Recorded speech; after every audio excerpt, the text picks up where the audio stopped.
would like to read for you, before I introduce our speaker, a quote from Luke Poland, who represented Vermont in the House of Representatives at the time of Thaddeus Stevens' death. And he memorialized Thaddeus Stevens, and this is just a minor quote from his memorial address. Luke Poland, incidentally, was from St. Johnsbury, Vermont.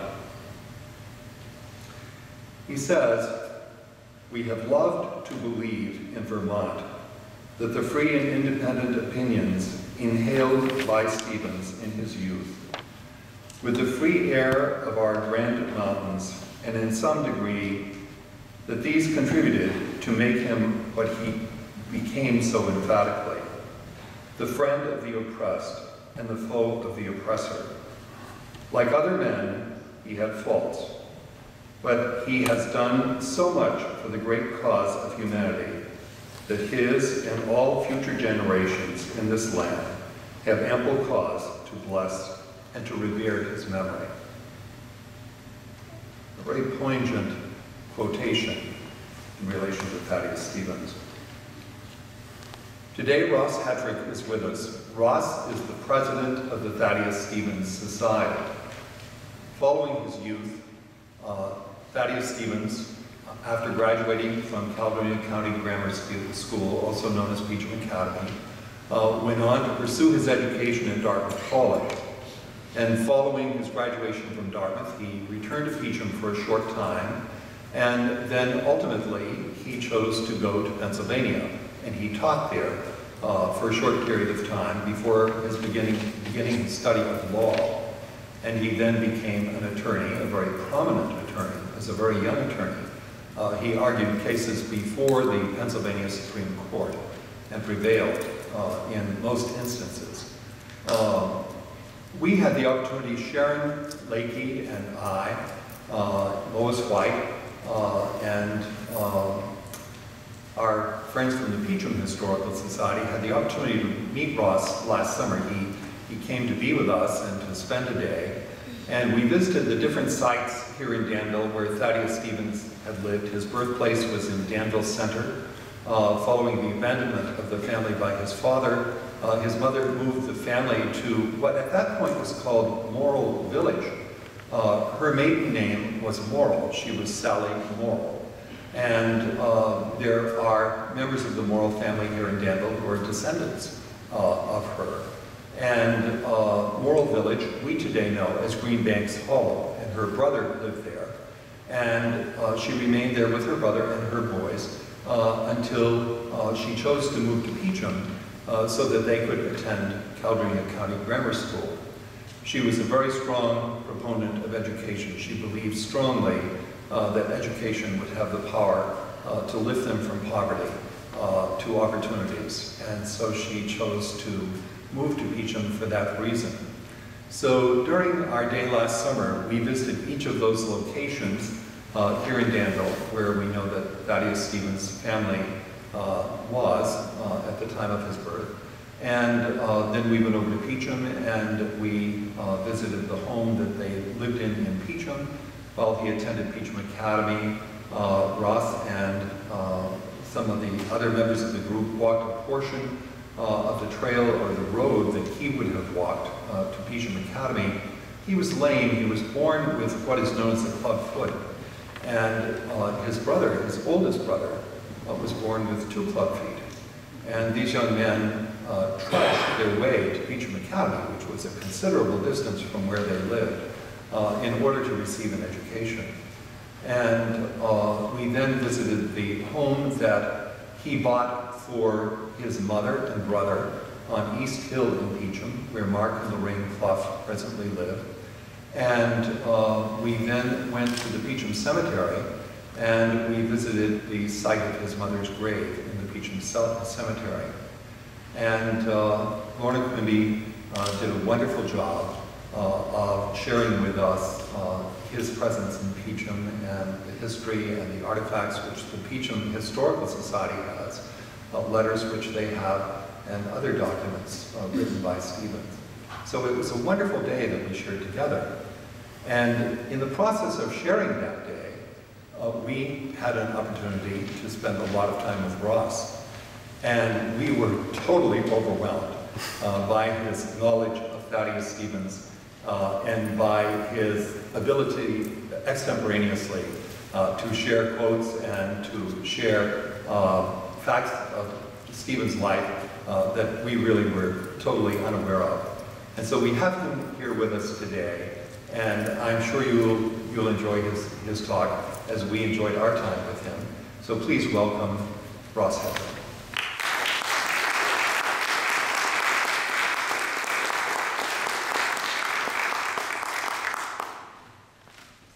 Thank you very much for having me up here. This is my third trip up here, and I must say, it just gets better every time.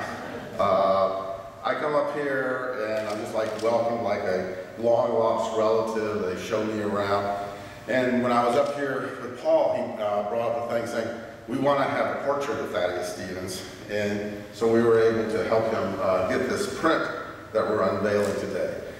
Now, I have to say that I moved to Gettysburg because Thaddeus Stevens spent 26 years in Gettysburg. But when we started the Thaddeus Stevens Society in 1999, we similarly had a portrait of Thaddeus Stevens made up and donated it to the Gettysburg Borough Council, okay, where Thaddeus Stevens started his political career as a member of the Borough Council. Amazingly enough, none of the 9 members knew who Thaddeus Stevens was. Not only that, at first they weren't going to accept the portrait because he was too controversial. So I had to actually do an educational effort on them to get them to take our free portrait. And it's been tough down in Gettysburg to promote Thaddeus Stevens. But I guess it's good that I'm down there because you really need to go where the sinners are rather than where the saints are. Before I begin my speech, I'm going to give you a little commercial. I brought up some little trinkets that are out in the foyer in case you want to remember this day. We have Thaddeus Stevens mugs back there with his picture and also a picture of his gravesite. Those are $10. And we have little Thaddeus Stevens keychains, just like the one I have in my pocket, so that you're reminded of Thaddeus Stevens every time you use your keys. And those are $5. And then, for the real hardcore Thaddeus Stevens fan, we have a T-shirt with Thaddeus Stevens' picture on the front to let everybody know who Thaddeus Stevens was. And the second part of the commercial is 2012 is a special year for Thaddeus Stevens. It will be his 220th birthday in April. And we're planning a big event down in Gettysburg and Lancaster, a 2-day observance of Thaddeus Stevens. In Lancaster, we're going to be holding seminars. We're having a graveside ceremony and also a dinner with a special guest speaker, hopefully a Harvard Law professor, Randall Kennedy, who's doing a book which he's entitling Good White People, and he's including Thaddeus Stevens in that. And then we're going to be the following Monday, that will be on April 13th, and then following Monday, April 16th, we're going to be having an event over in Gettysburg where they're going to be dedicating a wayside sign in front of Stevens Hall at Gettysburg College. And then we're going to have the largest Thaddeus Stevens exhibit ever assembled at the college, which will include one of his clubfoot boots and also his wig, which a lot of people don't realize he wore a wig. In fact, one time a woman came to him and asked him for a lock of his hair, and he said, "Here, have the whole thing." So, my sermon today is about how Vermont influenced Thaddeus Stevens in his career and in his passion for education and equality.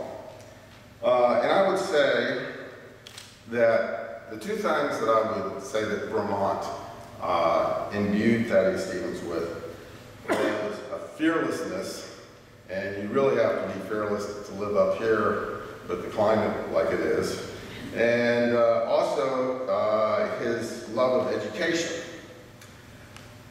However, you can't take credit for his passion for equality. He developed that on his own when he encountered pure evil later in his life, and I'll explain that.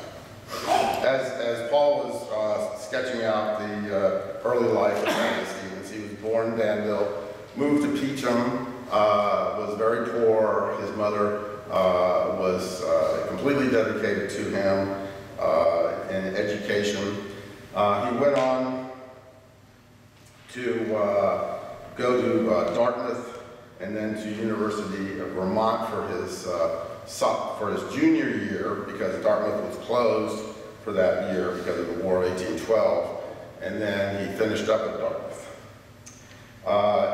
The question comes up, why didn't he stay up here in Vermont?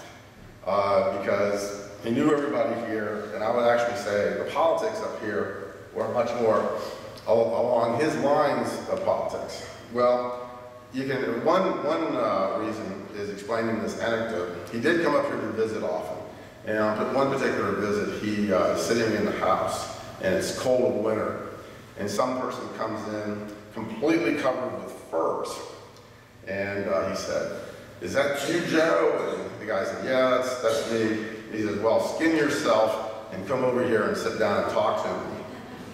So the guy sat down and started talking to Thaddeus Stevens and said, "Why don't you move back up here to Vermont?" And he said, "Well, because in Vermont you only have 2 seasons, winter and late fall." I also think that this is pure speculation on my part. I think he might have also felt that the distance would also help him in his relation with his mother. He loved his mother dearly, but his mother wanted him to be a minister, and I don't think he wanted to be a minister. So I think that improved relationships since he was way down there in Pennsylvania. Now, he did, while he was at University of Vermont, he had an incident which I compare to George Washington cutting down the cherry tree. I'm sure everybody knows that story about George Washington cutting down the cherry tree, and the father saying, "Did you cut down the cherry tree?" And, "Yeah, I did it." So like, he couldn't tell a lie. Well, Thaddeus Stevens was sort of in the same situation, except for instead of a cherry tree, it was a cow. And what happened was, he was at the University of Vermont, and they had this large ceremonial area. And a farmer would let his cow graze on this large open area. And of course with cows you have droppings, and those can be very irritating. So Thaddeus Stevens and a friend decided to take matters into their own hand and borrowed an axe from another student and dispatched the cow. It just left it there. And then returned the bloody axe to the friend's room. Well, the farmer complained about it, and they found the bloody axe in the friend's room. And they were all set to expel the student, but Thaddeus Stevens couldn't have that. He didn't want somebody expelled on his account. So he went to the farmer and confessed to the farmer that he had killed the cow. And asked him that he not tell him that he killed it, he would pay him twice the value of the cow. And so the farmer relented and told the administration that it was killed by soldiers who then didn't take it with them, or something to that effect. So that was Thaddeus Stevens chopping down a cherry tree moment. Now, what was Thaddeus Stevens like after he had come out of Vermont, had gotten an education here? I would say he was a fearless person, very honest person, but he still didn't have a dedication to equality. And I would say exhibit A to that would be his commencement address at Dartmouth on July 9, 1814. And let me read that particular paragraph. It says, "Men, having originally entered into association from the necessity of mutual protection, enjoyed equality of rank and fortune. In this state, there was neither necessity nor opportunity for the cultivation of intellectual facilities. The only quality in estimation were courage and fortitude. But in their interval of repose, new desires arise. They turned their attention to arts and commerce, and hence gradually arose the acquisition and unequal distribution of wealth. In this state, new objects of pleasure and new means of procuring arose to excite the curiosity, increase the avidity of men. Had they not been led by a desire of accumulating wealth, they would have been content to remain in a state of equality. They must likewise have remained in a state of barbarism. For although invention and improvement are not foreign to the nature of man, yet they will never be exercised until they are called forth by new motives of pleasure and profit. As men advanced in refinement, distinction of ranks, and orders multiplied from the most ignorant and unpolished to the most enlightened and improved."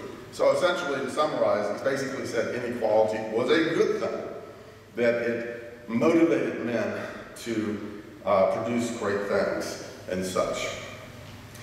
Then he went down to Pennsylvania, became a lawyer. In Gettysburg, if you were a lawyer in Gettysburg, one of the things that you got to do was you got to represent slave owners who were recovering their slaves. If you had, if a slave, a alleged slave, disputed their enslavement, they could go before the courts, and someone had to represent the slaveholder in getting his slaves back. And this is what Thaddeus Stevens did initially as a lawyer. He represented slave owners. But there was one particular case which was just so horrific that it completely turned Thaddeus Stevens' position around. And that was the Charity Butler case, which was in 1821. And what happened there was this woman, Charity Butler, who escaped slavery to Pennsylvania, married a man, and had 2 daughters. Years later, the slave owner found her, recovered her or kidnapped her, according to the way he looked at it, along with her 2 children, who had been born into freedom and had never known slavery. And her frantic husband got a lawyer in Gettysburg, and they tried to keep her there on the basis that as a slave, she had been brought up to Pennsylvania during different intervals, which amounted to 6 months, which under Pennsylvania law at that time would give you freedom if you kept a slave in Pennsylvania for longer than 6 months. Thaddeus Stevens was hired by the slave owner, and he easily demolished that argument, saying that 6-month provision meant a continuous 6 months. It was an easy case for him. But here he was, essentially putting back not only a woman that had escaped from slavery, but her 2 children, who had never been slaves, were going back into slavery. Unfortunately, he didn't write his reaction to this, but his actions really spoke louder, because after that, he never took another case for a slaveholder, and he started representing fugitive slaves. And in fact, in 1823, at a July 4th dinner, he made his first anti-slavery pronouncement, which was, "May the next president be a freeman who has never riveted fetters on a human slave." And that sort of commenced his abolitionist career and his fight for equality.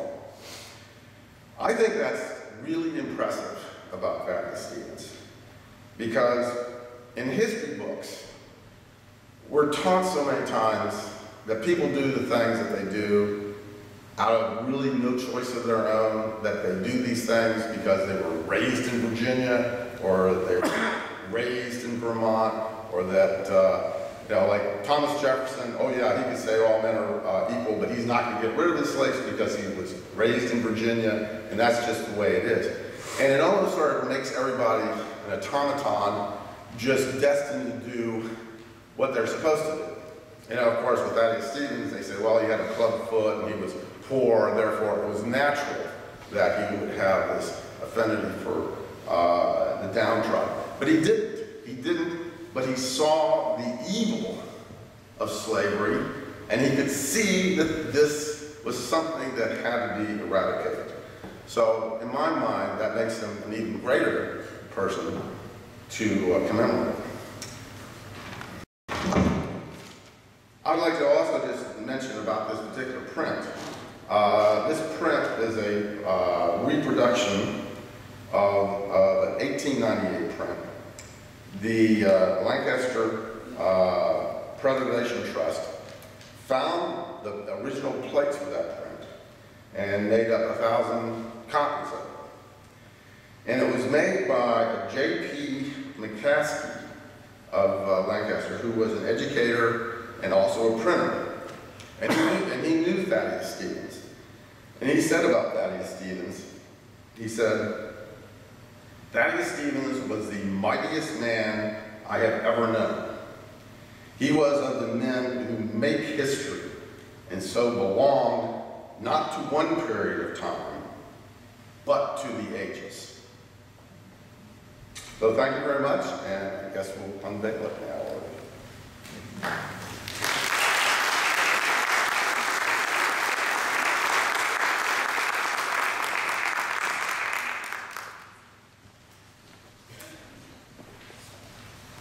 On the program, you will note that David Hare of the Civil War Hemlocks and Steve Henry Wakefield were to preside over the unveiling today of the portrait, which is ultimately destined for the Vermont State House. Sadly, Steve could not be here. He has been down, I believe, at Andersonville for a reenactment, and he was on his way home, and his flight was canceled. And he is in South Carolina and has been rescheduled and will be returning to Vermont tomorrow. So David will preside and will now do the unveiling for us.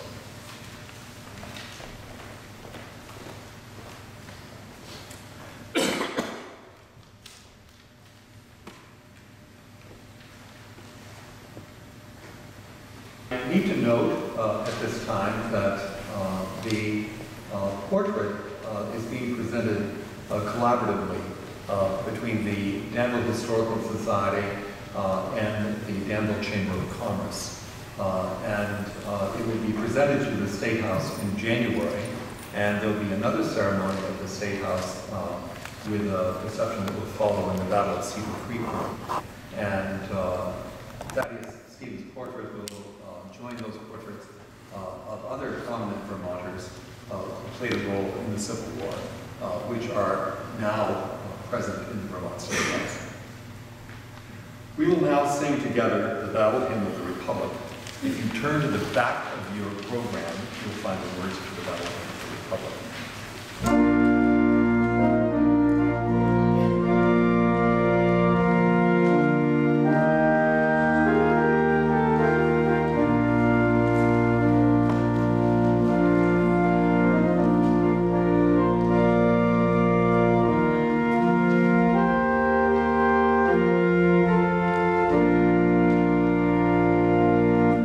Mine eyes have seen the glory of the coming of the Lord.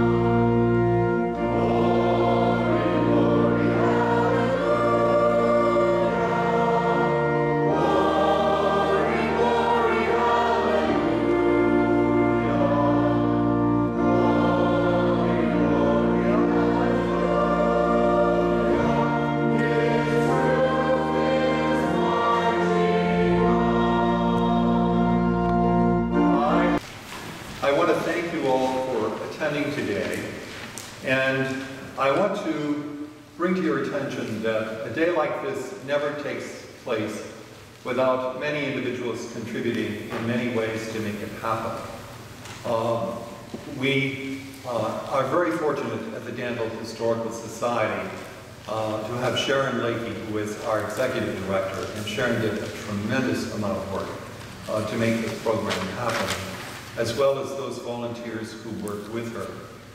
We also thank the Danville Chamber of Commerce for collaborating with us on this effort in promoting Danville and in bringing attention throughout the state of a truly prominent man who has contributed enormously to the history of the country and to the modern civil rights movement. In a conversation I had with Ross this morning, he pointed out to me that when the Supreme Court wrote its decision in Brown versus the Board of Education of Topeka, Kansas in 1954, which was the beginning of the modern civil rights movement, they quoted Thaddeus Stevens in an address that he had given to Congress in relation to the 14th Amendment. So his influence not only lasted during his lifetime, it exceeded his lifetime and continued into the 20th century, which is remarkable. I also want to give enormous thanks to the Passumpsic Savings Bank, which has sponsored this event and sponsored the reception that we will be enjoying following our gathering here. They have been very loyal to us, and we appreciate their support, and they obviously provide a wonderful service to us here in Danville, and we're appreciative of that. We also wish to thank the Danville Congregational Church for the use of this beautiful facility, which we're so fortunate to have here in Danville. Jen will now play the recessional for us, and she has chosen to play God Bless America.